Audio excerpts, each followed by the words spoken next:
तो दर्शकों, देखते ही देखते पूरा साल खत्म होने को है और हम जल्दी ही नवंबर के महीने में प्रवेश करेंगे और हम हाजिर हैं मासिक राशिफल निर्देश की श्रृंखला के साथ। पूरी 1 से लेकर 12 राशियों की हम अलग अलग वीडियो में चर्चा करेंगे कि नवंबर का महीना आपके लिए कैसा जाएगा, जो भी ग्रह गोचर की स्थिति बनेगी उसका क्या परिणाम आपको अपने जीवन में देखने को मिलेगा। इसे समझना बहुत जरूरी है, क्योंकि ग्रहों की एनर्जी के अनुसार आप अपने आप को, अपना जो भी आपका कार्यक्रम है उसको निर्धारित कर सकते हैं। कोई सावधानी बरतनी है तो उसमें भी आप सावधान रह सकते हैं। हरे दर्शकों, वैदिक एस्ट्रोकेद में आपका स्वागत है। मैं ज्योतिष आचार्य पूजा। तो जैसे मैंने बताया कि हमारी मासिक राशिफल निर्देश की श्रृंखला की शुरुआत करने जा रही हैं, तो आज की शुरुआत आपको पता ही है, पहली राशि मेष राशि से हम करेंगे। तो मेष राशि के जातकों के लिए नवंबर का महीना कैसा रहेगा, क्या ग्रह गोचर की स्थिति आपके स्वास्थ्य में किस प्रकार का प्रभाव डालेगी, क्या स्वास्थ्य में कुछ आपको सुधार देखने को मिलेगा या कुछ परेशानियों का सामना करना पड़ेगा, इसे हम समझेंगे। साथ ही शिक्षा करियर के लिए कैसा रहेगा नवंबर का महीना, विद्यार्थियों को किस बात की सावधानी बरतनी है उसे भी समझना बहुत जरूरी है। कार्य क्षेत्र का माहौल कैसा रहेगा, क्या ग्रोथ के प्रमोशन के चांसेस बनेंगे या कुछ वातावरण में कुछ आपको भिन्नता नजर आएगी, उसी प्रकार से समझेंगे। व्यवसाय या बिजनेस के लिए नवंबर का महीना कैसे जाएगा, क्या आपके निवेश के लिए कुछ नए अवसर मिलेंगे या पुराने निवेश किए गए प्रोजेक्ट में कुछ फायदा आपको देखने को मिलेगा। प्रेम संबंध यानी लव रिलेशनशिप के लिए नवंबर का महीना कैसे जाएगा, क्या आप लोगों के बीच में बात आगे बढ़ेगी, विवाह की चर्चा कैसे रहेगी, उसके अलावा विवाहित दंपत्ति के लिए कैसे रहेगा, क्या संतान प्राप्ति का सहयोग बनेगा। इस तमाम जानकारियों के साथ हम आपके सामने उपस्थित है, पूरे विश्लेषण के साथ। ग्रह गोचर की स्थिति के अनुसार जो बनने जा रही है नवंबर के महीने में, आप अपनी लगन के अनुसार या अपनी जन्म राशि के अनुसार देख सकते हैं, जो कि इस प्रकार है। देखिए, मेष राशि के जातक को आपको ये समझना होगा कि लग्नेश आपके मंगल जो है फिलहाल अभी नीच अवस्था में चतुर्थ भाव में गोचर कर रहे हैं। इसके अलावा द्वितीय भाव में बृहस्पति वृषभ राशि में गोचर कर रहे हैं। केतु आपके छठे भाव में कन्या राशि में गोचर करें। सप्तम भाव में नीच के सूर्य चंद्रमा के साथ गोचर करेंगे कर रहे हैं। इसके अलावा अष्टम भाव में बुध और शुक्र वृश्चिक राशि में गोचर कर रहे हैं। शनि आपके एकादश भाव में अपनी राशि कुंभ राशि में गोचर करें, यहाँ पे वक्री अवस्था में, और राहु मीन राशि में द्वादश भाव में गोचर कर रहे हैं। तो ये शुरुआत में आपको देखने को मिलेगा, कुछ ग्रह गोचर में परिवर्तन आपको देखने को मिलेगा। सप्तमेश जो आपके शुक्र है अष्टम भाव में गोचर कर रहे हैं, ये अपनी राशि परिवर्तन करेंगे। 7 नवंबर को ये धनु राशि में प्रवेश कर जाएंगे। शनि 15 नवंबर को मार्गी हो जाएंगे, बहुत बड़ी राहत की बात होगी आपके लिए। इसके अलावा सूर्य जो है 16 नवंबर को वृश्चिक राशि में यानी अष्टम भाव में प्रवेश कर जाएंगे। यहाँ पे नीच अवस्था से निकलेंगे लेकिन अष्टम भाव में आ जाएंगे, तो ये भी थोड़ा दिक्कत की बात हो सकती है। इसके अलावा जो बुध है वो 26 नवंबर को राशि परिवर्तन करके, राशि तो परिवर्तन नहीं करेंगे माफ कीजिएगा, लेकिन वक्री अवस्था में आ जाएंगे, लेकिन आपके सप्तम भाव तुला राशि में रहते हुए। तो ये ग्रह गोचर की स्थिति बनने जा रही है, इसका क्या परिणाम आपको देखने को मिलेगा उसके लिए हम आपसे तो पूरी विश्लेषण आपके सामने रखेंगे। साथ ही शुरुआत करने से पहले हम आपसे एक निवेदन करना चाहेंगे कि आप हमारे चैनल को सब्सक्राइब करें, बेल नोटिफिकेशन जरूर प्रेस करें। इसके अलावा आप हमारे चैनल को लाइक और शेयर जरूर करें। तो देखिए, स्वास्थ्य से अगर हम शुरुआत करें तो देखिए, राहु और केतु लंबे समय से आपके द्वादश और छठे भाव में गोचर कर रहे हैं। जब भी राहु केतु का संबंध आपके छठे और द्वादश भाव से होता है तो रोग से संबंधित समस्या आपको कह सकते हैं निरंतर बनी रहती है। एक तकलीफ से बाहर निकलते हैं दूसरी पहले से तैयार रहती है। इसके अलावा जो कि छठा भाव है रोग रिपु ऋण का है, और आपका द्वादश भाव है वो आपका जो खर्चे का है, नुकसान का है, हॉस्पिटलाइजेशन का भी है। तो इससे संदर्भ में कुछ ना कुछ प्रभाव आपको देखने को जरूर मिलता है। खासकर यदि कुंडली के अनुसार से अगर आपकी राहु केतु की दशा या अंतरदशा या प्रत्यंतर दशा चल रही है, चलने वाली है, तो आपको बहुत ही सावधान रहने की आवश्यकता है। इसके लिए आपको इसके संदर्भ में उपाय जरूर करना चाहिए, जो वीडियो के अंत में हम आपको बताएंगे। इस जो आपके लग्नेश मंगल वो नीच अवस्था में चतुर्थ भाव में गोचर कर रहे हैं। अब यहाँ पे जो आप कहें कि यहाँ पे राहु की दृष्टि पड़ रही है द्वादश भाव से, तो हृदय के मरीज जो है काफी सावधान रहे, किसी प्रकार का कोई स्ट्रेस बिल्कुल ना ले, छोटी सी भी समस्या को इग्नोर ना करें, उचित इलाज कराएं, हो सके तो रेगुलर अपना चेकअप कराते रहें, क्योंकि कहीं ना कहीं ये समस्या आपको दुविधा में या बड़ी समस्या में डाल सकती है। इसके अलावा नीच के सूर्य की जो दृष्टि आपके लगन पर पड़ रही है सप्तम भाव से, तो उसका भी असर देखने को मिलता है। तो कुल मिला के चेस्ट रिलेटेड प्रॉब्लम आपको काफ़ी देखने को मिल सकती है। खासकर कोलेस्ट्रॉल में वृद्धि हो सकती है या हार्ट बीट में फास्ट आप देख सकते हैं। साथ ही स्ट्रेस की वजह से कुछ आप अगर पहले से आपको हार्ट से रिलेटेड प्रॉब्लम है तो उसमें कुछ ना कुछ आपको चेस्ट कंजेशन की समस्या या कुछ इस प्रकार की घबराहट आपको देखने को मिल सकती है। तो आप किसी प्रकार के सिम्टम्स को हल्के में ना लें। उसके अलावा कुछ खान पान को भी उचित रखें, खान पान में ज़रा सी लापरवाही भी आपको नुकसानदायक साबित हो सकती है। इसके अलावा जैसे मैंने बताया कि आपको आपको जब तक आपके जो ग्रह है जब तक इनकी स्थिति नॉर्मल नहीं हो जाती, सामान्य नहीं हो जाती, तब तक आपको सावधानी बरतनी है। बुध शुक्र आपके अष्टम भाव में गोचर करें, हालांकि शुक्र जो आपके नवम भाव में प्रवेश कर जाएंगे 7 नवंबर को, लेकिन बुध आपके अष्टम भाव में रहेंगे। तो नर्वस रिलेटेड प्रॉब्लम यानी घबराहट आपको की समस्या हो सकती है, या स्किन से रिलेटेड कुछ प्रॉब्लम हो सकती है, कुछ आपको गुप्त रोग की समस्या भी हो सकती है। शुक्र यहाँ पे अष्टम भाव में रह के कहीं ना कहीं हार्मोन से रिलेटेड प्रॉब्लम या महिलाओं से रिलेटेड संबंधित समस्याओं का भी कुछ आपको बढ़ोतरी देखने को मिल सकती है। आंखों की प्रॉब्लम है, ये शुगर की समस्या, ये भी थोड़ी ऊपर नीचे हो सकती है, तो तब तक आपको सावधानी बरतनी है। हालांकि 7 नवंबर के बाद कुछ राहत आपको जरूर देखने को मिलेगी, लेकिन पूरी तरीके से आपको सावधान रहना बहुत जरूरी है, क्योंकि मंगल आपके चतुर्थ भाव में नीच अवस्था में ही रहेंगे। हालांकि सूर्य जो है 15 मध्य अगर नवंबर की हम बात करें तो 16 नवंबर को आपके अष्टम भाव में प्रवेश कर जाएंगे, लेकिन फिर भी अष्टम भाव में भी कोई ग्रह अपने आप को कह सकते हैं कि सुरक्षित महसूस तो नहीं करता, अपने आप को पूरी तरीके से कॉन्फिडेंट महसूस नहीं करता। सूर्य का अष्टम भाव में होना आपके कॉन्फिडेंट में, आपके आत्मविश्वास में भी गिरावट देखने को मिल सकती है। तो ये भी इस प्रकार के कुछ संकेत आपको देखने को मिल सकता है। तो कुल मिला के आप सावधान रहें, अपने जो है अलर्ट रहें। दूसरी बात यह कि अगर आप मेडिटेशन करते हैं तो ये आपको बहुत ही ज़्यादा फायदेमंद रहेगा। योगा में कुछ आप आसन आराम से कर सकते हैं, जिसमें प्राणायाम आप करें तो बहुत ही अच्छा रहेगा, आपके लंग्स के लिए भी, आपके स्वास्थ्य के लिए भी बहुत अच्छा रहेगा। तो कुल मिला के अपने स्वास्थ्य का अच्छे से ध्यान रखें। इसके अलावा हम चर्चा करते हैं शिक्षा और करियर की। पंचमेश अभी नीच अवस्था में सप्तम भाव में गोचर कर रहे हैं, तो कहीं ना कहीं आपके आत्मविश्वास में कमी के चलते जिस क्षेत्र में, जिस फील्ड में आप जाना चाहते हैं, वहां से आपको कुछ बात बनती नजर नहीं आ रही है। आपके प्रदर्शन पे भी कहीं ना कहीं इसका असर देखने को मिल सकता है। भविष्य को लेकर बहुत ज्यादा भयभीत भी हो सकते हैं, या कुछ ज्यादा शंका की स्थिति में रह सकते हैं। और कई बार ऐसा बार हो चुका है कि कई बार प्रयास करने के बावजूद भी आपको अपेक्षित परिणाम नहीं मिल पा रहा है, क्योंकि वक्री शनि आपके एकादश भाव में गोचर कर रही है, तो कहीं ना कहीं संघर्ष थोड़ा लंबा खिंच सकता है। हालांकि मध्य नवंबर के बाद जैसे ही शनि मार्गी हो जाएंगे तो आपके कुछ जो अटके हुए काम हैं या कुछ रुके हुए काम हैं, या वो आगे उसको गति मिलेगी, पर समय लगेगा, लेकिन धीरे धीरे उसको गति मिलेगी। आप वक्री अवस्था से जब शनि बाहर आ जाते हैं तो आपको निश्चित तौर से राहत तो देखने को जरूर मिलेगा।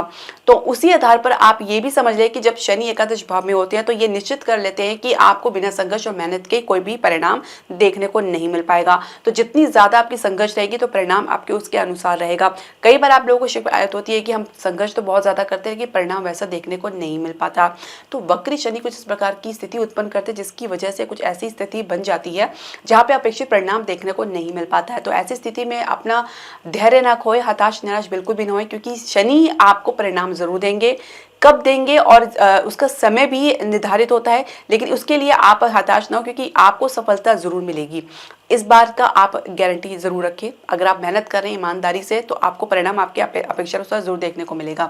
इसके अलावा कंपटीशन में कुछ आपको कह सकते हैं निराशा देखने को मिल सकती है। आप संतुष्टि की कमी देखी जा सकती है। कैंपस प्लेसमेंट में आपकी एनर्जी थोड़ी सी डाउन रह सकती है, तो आपको पॉजिटिव एनर्जी में रहना है, उसको बनाए रखना है, कॉन्फिडेंट को बनाए रखना है, क्योंकि मंगल और सूर्य कहीं ना कहीं आपके परफॉर्मेंस को अफेक्ट या प्रभावित करते नजर आ सकते हैं। करियर की शुरुआत करने जा रहे हैं तो सामान्य ही रह सकती है। दशमेश शनि जो एकादश भाव में वक्री अवस्था में, हालांकि 15 नवंबर के बाद ये मार्गी हो जाएंगे, तो आप थोड़ा सहज महसूस करने लगेंगे। शुरुआत में थोड़ा अपने आप को अपने किसी भी परिस्थिति में ढालना थोड़ा सा मुश्किल जरूर रहता है, लेकिन यदि आप कॉन्स्टेंटली आप प्रयास करते रहते हैं, तत्पर रहते हैं अपने प्रयास में और लगातार प्रयास करते हैं, तो आपको निश्चित तौर से एक अपने आप को आप किसी भी माहौल में ढाल सकते हैं। तो as a challenge, as a चुनौती आप इसको लें और आप उसको पूरा करने का प्रयास करें, बजाय इसके कि आप परिस्थिति के आगे विवश होकर हताश होकर गिव अप कर दें। ये इसका हल नहीं होगा, क्योंकि जो ग्रह है उसकी एनर्जी वो वही रहेगी, ग्रह का जो प्रभाव है वही रहेगा, तो आप कितना परिवर्तन करेंगे। तो बेहतर यही रहेगा कि आप उसी स्थिति में रहकर आप उसको अपने प्रति जो उसको अपने पक्ष में लाने का प्रयास करें। तो आप बजाय उसके सिचुएशन से भागने का, उसको फेस करने का प्रयास करें। आप कार्य क्षेत्र का माहौल कैसा रहेगा, जो पहले से नौकरी पेशा लोग हैं उनके लिए कैसा रहने वाला है। देखिए, दशमेश की स्थिति बहुत जल्दी ही आपके फेवर में आने वाली है, तो आपके जो भी काम रुके हुए हैं, प्रमोशन के काम रुके हुए हैं या ग्रोथ के काम आपके रुके हैं, जो विलंब उसमें आपको देखने को मिल रहा है, तो उसमें गति आपको देखने को मिलेगी, ये तो तय है। इसके अलावा क्योंकि मंगल की दृष्टि आपके दशम भाव में पड़ेगी, क्योंकि मंगल यहाँ पे नीच अवस्था में है, तो कहीं ना कहीं आपके परफॉर्मेंस में, आपकी ऊर्जा में कुछ नकारात्मकता उत्पन्न हो सकती है, के कारण बन सकते हैं। तो अपनी एनर्जी को पॉजिटिव रखना है, उसको बिल्कुल भी गिरने नहीं देना है। किसी की बातों में भी आ सकते हैं, तो उससे भी आपको बचना होगा। और ये भी संभव है कि कोई गलतफहमी या कुछ मिसअंडरस्टैंडिंग हो सकती है, खासकर मध्य नवंबर के बाद। सूर्य आपके जैसे अष्टम भाव में बुध के साथ युति बनाएंगे, तो यहाँ पे अधिकारी के साथ, सीनियर के साथ एक स्ट्रेट फॉरवर्ड नीति को अपनाएं। क्लैरिटी बना के चलें। कहीं ना कहीं कुछ मिसअंडरस्टैंडिंग की वजह से कुछ गैप हो आप लोगों के बीच में देखा जा सकता है, ये आपके करियर पर कुछ विपरीत प्रभाव भी डाल सकता है। इसके अलावा नई जॉब के लिए प्रयास करें तो काफ़ी संघर्ष के बाद कुछ आपको कह सकते हैं सफलता मिल सकती है, लेकिन फिर भी उसमें आपको संतुष्टि की कमी देखने को मिल सकती है। कहीं ना कहीं एडजस्टमेंट या समझौता आपको करना पड़ सकता है। स्थान से बाहर कुछ आपको निश्चित तौर से ऑफर देखने को मिल सकता है, लेकिन मास के अंत तक आते आते जैसे ही 26 नवंबर को जो बुध है वक्री अवस्था में आएंगे, तो आप इस प्रकार ऐसी स्थिति में किसी प्रकार की कोई डॉक्यूमेंट साइन ना करें, या किसी प्रकार की कोई नई जॉब के लिए अगर अप्लाई कर रहे हैं तो अगर जब तक उस कंडीशन या सर्कमस्टांसेस आपके फेवर में नहीं है तब तक कोई ऐसा निर्णय ना ले तो बेहतर रहेगा। अन्यथा आपको कई बार प्रयास करना पड़ सकता है, वो आपको आपके ऊपर उल्टा साबित हो सकता है।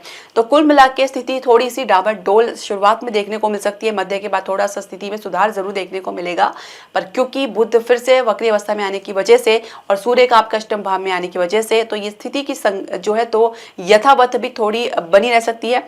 थोड़ा सा चुनौतीपूर्ण आपके लिए रह सकता है नवंबर का महीना आपके करियर के लिए, आपके स्वयं के लिए। तो आप इसको थोड़ा सा कह सकते हैं कि गंभीरता से लें, हल्के में बिल्कुल भी ना लें। यदि आपको कॉन्फिडेंट है आप अपने काम को लेकर या अपने अनुभव को लेकर तो ये बहुत ही अच्छी बात है, लेकिन कहीं ना कहीं इसकी वजह से भी आप किसी समस्या में पड़ सकते हैं, क्योंकि ओवर कॉन्फिडेंट होना या अंडर कॉन्फिडेंट होना ये दोनों ही समस्या के कारण होते हैं। तो जैसे भी हो आप अपनी स्थिति को थोड़ा अच्छे से आकलन करें, अपनी समझदारी से काम लें, दूसरों की सोच से बजाय अपनी सोच से लें। कोई गलत फहमी है तो उसको दूर करने का प्रयास करें बजाय उसको कि उसको और बढ़ाएं। इसके अलावा व्यवसाय या बिजनेस के लिए कैसा रहेगा नवंबर का महीना? देखिए सूर्य जैसे मैंने बताया आपके नीचे अवस्था में सप्तम भाव में गोचर कर रहे हैं, सप्तमेश अष्टम भाव में गोचर कर रहे हैं। शुरुआत थोड़े से कह सकते हैं कि आपके लिए कुछ खास नहीं रहने वाली है, कुछ गिरावट से आपकी शुरुआत आपको देखने को मिल सकती है, क्योंकि द्वितीय भाव के स्वामी हैं। अचानक शेयर मार्केट में उछाल आपको देखने को मिलेगी, फिर कुछ गिरावट आपको देखने को मिल सकती है। तो ये फ्लक्चुएशन काफी आपको शुरुआत में देखने को मिल सकता है। जैसे ही आपके सप्तमेश नवम भाव यानी भाग्य स्थान पर प्रवेश करेंगे, यहाँ पे धनु राशि में प्रवेश करेंगे, तो बृहस्पति और शुक्र का राशि परिवर्तन होगा, यानी द्वितीय भाव का और आपके नवम भाव का राशि परिवर्तन होगा। ये आपके लिए किसी गोल्डन अपॉर्चुनिटी से कम नहीं होगा, जहाँ धन भाव का स्वामी आपके नवम भाव में भाग्य स्थान में बैठे और भाग्य स्थान का स्वामी आपके धन भाव में द्वितीय स्थान पे बैठा है। तो इस प्रकार की स्थिति बहुत ही कह सकते हैं कि आपके लिए फेवरेबल रहेगी। जो आपके काम आपके आगे के लिए टल रहे थे या उसमें विलंब आपको देखने को मिल रहा था, ये काम आगे बात नहीं बढ़ पा रही थी, तो उसमें गति आपको देखने को मिलेगी, भाग्य का पूरा सपोर्ट आपको देखने को मिलेगा और भाग्यवश कुछ ऐसे प्रोजेक्ट भी आपको मिल सकते हैं जो कि आपके लिए लाभप्रद साबित हो सकते हैं। कुछ ऐसे ही स्थिति आपके हम देख सकते हैं विदेश से, या कोई विदेश से आप कुछ डील करते हैं या विदेश से कुछ आप प्रोजेक्ट कर रहे हैं या कुछ बिजनेस कर रहे हैं, तो उसमें भी आपको लाभ आपको जरूर देखने को मिलेगा। इसके अलावा थोड़ा सा आपको सोच समझ के करना होगा, क्योंकि राहु यहाँ पे द्वादश भाव में गोचर करे तो कई बार स्थिति इस प्रकार की होती है कि कुछ दिखता कुछ है और मिलता कुछ है, तो आपको स्थिति पे अच्छे से दृष्टि बना के चलना है। इसके अलावा अगर आप रियल एस्टेट में कुछ इन्वेस्टमेंट की प्लानिंग कर रहे हैं तो बहुत ही सोच समझ के आपको करनी है। थोड़ी सी कह सकते हैं कि आपको कुछ जानकारी में कमी देखने को मिल सकती है, जहाँ पे आप जिस जानकारी के आधार पे जो भी आप डिसाइड कर रहे हैं तो वो जानकारी काफी नहीं होगी। कुछ बातें आपसे छुपाई जा सकती है जो कि बाद में चल के एक मुसीबत का कारण बन सकती है। तो बहुत ही सोच समझ के आपको इन्वेस्टमेंट करनी है। अन्य क्षेत्र में भी कुछ उतार चढ़ाव देखने को मिल सकता है। किसी भी प्रकार के निर्णय में आपको लेने में कुछ असुविधा का सामना करना पड़ सकता है, क्योंकि जो नीच के सूर्य की दृष्टि आपके लगन भाव में पड़ रही है, तो कहीं ना कहीं आत्मविश्वास की कमी देखी जा सकती है। रिस्क से आप थोड़ा दूर हटते नजर आ रहे हैं। हालांकि जैसे सूर्य आपके नीच अवस्था से बाहर निकलेंगे, अष्टम भाव में प्रवेश करेंगे, तो भी ये एक आत्मविश्वास को कमजोर ही करेगा। तो महत्वपूर्ण निर्णय अगर आप जब तक कॉन्फिडेंट ना हो तो आप ना लें। यदि आपको लगता है कि आपको किसी की सलाह की या परामर्श की आवश्यकता है तो बिल्कुल जरूर लें। आप बिना किसी के सलाह परामर्श के कोई भी निर्णय ऐसे ना लें जो आगे चल के आपके लिए मुसीबत का कारण बने। इसके अलावा फाइनेंशियल सेक्टर में मध्य नवंबर के बाद कुछ स्टेबिलिटी आपको जरूर देखने को मिल सकती है। शेयर मार्केट के बारे में जैसे मैंने शुरुआत में बताया है कि काफी फ्लक्चुएशन आपको देखने को मिल सकता है। इन्वेस्टमेंट के कुछ नए अवसर आपको मिलेंगे, तो बेहतर यही रहेगा दूसरे सप्ताह से इसके बारे में कुछ विचार करें। प्रेम संबंध लव रिलेशनशिप के लिए कैसा रहेगा नवंबर का महीना? पंचमेश सप्तम भाव में नीच अवस्था में है, तो विवाह की चर्चा बहुत जल्दी परिवार के साथ कर सकते हैं, जिसमें मिला जुला रिस्पॉन्स आपको देखने को मिल सकता है। कुछ सदस्यों का आपको जो है कह सकते हैं कि फेवरेबल उनकी तरफ से कंडीशन आपको देखने को मिल सकती है, उनकी स्वीकृति आपको देखने को मिल सकती है। लेकिन कुछ ऐसे सदस्य जिनका विरोध का सामना आपको करना पड़ सकता है। माता की तरफ से काफी अवरोध का सामना करना पड़ सकता है, वहीं पिता की तरफ से भी कुछ खास आपको रिस्पॉन्स देखने को नहीं मिल पाएगा। और कहीं ना कहीं रिश्ते को लेकर परिवार में एक मतभेद बना रह सकता है। और ये चर्चा जो है विवाह की वो काफ़ी कह सकते हैं कि डावाडोल रह सकती है, कुछ उतार चढ़ाव के साथ रह सकती है और इसमें थोड़ा समय लग सकता है, विलंब लग सकता है और ये जो चर्चा आगे अधर में भी लटक सकती है। तो ये संभावना बनी हुई है कि एक फ्लुएंटली आप इसमें कुछ भी गति नहीं देख पाएंगे, कुछ ना कुछ इसमें रुकावट आपको या विरोध जरूर देखने को मिल सकता है। और दूसरी बात यह कि आपके पार्टनर में कॉन्फिडेंट की कमी देखी जा सकती है, रिश्ते को लेकर, भविष्य को लेकर और आपके और अपने संबंध को लेकर भी उनके भीतर एक प्रकार से एक मत नहीं बनता नजर आ सकता है। कहीं ना कहीं अपनी सिचुएशन में वो पलटते नजर आ सकते हैं या बार बार अपना डिसीजन या निर्णय भी बदल सकते हैं। तो कुछ डावाडोल की स्थिति उनके भीतर भी देखी जा सकती है। अब विवाहित दंपति के लिए कैसा रहेगा? अब नवंबर का महीना सप्तमेश अष्टम भाव में गोचर करे तो स्थिति थोड़ी सी विकट रह सकती है, विपरीत रह सकती है। ससुराल पक्ष की वजह से कुछ दखलंदाजी आपको बिल्कुल भी पसंद नहीं आएगी और ये कुछ आपके जो जीवन साथी है वो उनके प्रभाव में भी रह सकते हैं और ये एक वजह हो सकती है कि ये इसका जो असर आपके संबंध में जरूर देखने को मिल सकता है। तो कहीं ना कहीं धैर्य बना के चलना होगा। परिवार की वजह से भी कुछ कला कलेश की संभावना बनी हुई है। और दूसरी बात यह है कि कहीं ना कहीं आपके जो लग्नेश है वो चतुर्थ भाव में नीचे अवस्था में बैठे हैं। तो एक प्रकार से कह सकते हैं कि घर परिवार में एक सौहार्द की कमी देखी जा सकती है, शांति की कमी आपको देखने को मिल सकती है।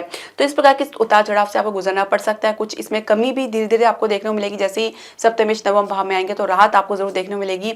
जीवन साथी कुछ आपको सहयोग करते नजर आ सकते हैं, कुछ सुधार उनके भीतर या कुछ उनकी दृष्टि खुलने का भी कुछ इस प्रकार की परिस्थिति आपको देखने को मिल सकती है। तो जिसकी वजह से वो आपको सहयोग करेंगे, कोऑपरेट करेंगे। तो लेकिन कहीं ना कहीं आपके भीतर कॉन्फिडेंट की या कह सकते हैं ऊर्जा की कमी देखी जा सकती है। तो कहीं ना कहीं डिसबैलेंस होते हुए भी कुछ बैलेंसिंग बनाने की कंडीशन आपके जीवन में बनती नजर आ रही है। तो थोड़ा सा आप अपने एनर्जी को पॉजिटिव रखें, अपनी वाइब्स को पॉजिटिव रखें, अच्छे लोगों के साथ, अच्छे लोगों के संपर्क में रहें, पॉजिटिव लोगों के संपर्क में जो भी व्यक्ति आपसे नेगेटिव बात करता है या नकारात्मक आपके विचारों को दूषित करता है तो उससे आपको दूरी बना के चलना है। आप संतान के लिए प्रयास करें तो निश्चित तौर से सफलता तो अभी शुरुआत में देखने को नहीं मिल पाएगी और उसके बाद भी कहीं ना कहीं कुछ गिरावट देखने को मिल सकती है। तो संघर्ष थोड़ा लंबा है और समय लग सकता है। तो आप प्रयास करते रहें, आपको सफलता जरूर मिलेगी। और संतान पक्ष से भी कुछ मिला जुला आपको रिस्पॉन्स देखने को मिल सकता है। कुछ असंतोष उनकी तरफ से आपको देखने को मिल सकता है, कोई बहुत बड़ी लापरवाही उनकी तरफ से आपको देखने को मिल सकती है। उपाय की बात कर लेते हैं। देखिए उपाय करना बहुत जरूरी है। एक तो आपको लग्नेश का उपाय करना है जो नीचे अवस्था में है। तो आपको प्रत्येक मंगलवार को हनुमान जी के दर्शन करने, हो सके तो लाल वस्तु से उनको चढ़ा सकते हैं। जैसे सेब हो गया, लाल मसूर की दाल होगी, एक दीपक भी जला सकते हैं। इसके अलावा नित्य आपको हनुमान चालीसा का पाठ तो पढ़ना ही है। सप्तमेश आपके निश्चित तौर से आप अच्छी कंडीशन में आ रहे हैं तो उनके लिए आप चाहे तो अपनी जीवन साथी है उनका पूरी तरीके से सहयोग करें, सपोर्ट करें, किसी भी महिला का अपमान ना करें।